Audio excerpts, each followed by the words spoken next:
সুমনের মানে সুমনের লোক হিসেবে পাড়া প্রতিবেশী হিসাবে একটা মানে বিচারের দাবিতে, মানবিক একটা বিচারের দাবিতে, যেহেতু এটা নৃশংস হত্যাকাণ্ড।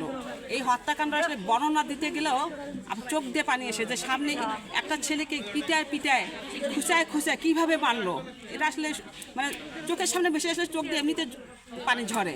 তা আমরা চাই না যে আসামিরা আমাদের চোখের সামনে ঘুরে বেড়াক, আর কখনো এরকম কোনো ঘটনা ঘটুক।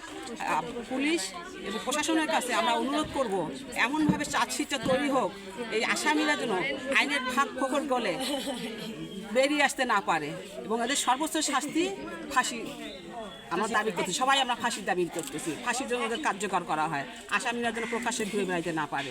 এটা আমাদের আইনের প্রতি, প্রশাসনের প্রতি আমাদের জোর দাবি, এবং আমরা এই প্রশাসনের প্রতি জোর অনুরোধ করতেছি, আপনারা কোনোভাবেই এই আসামিদেরকে এই আইনের ফাঁক ফোকর করে বেরিয়ে আসতে দিবেন না।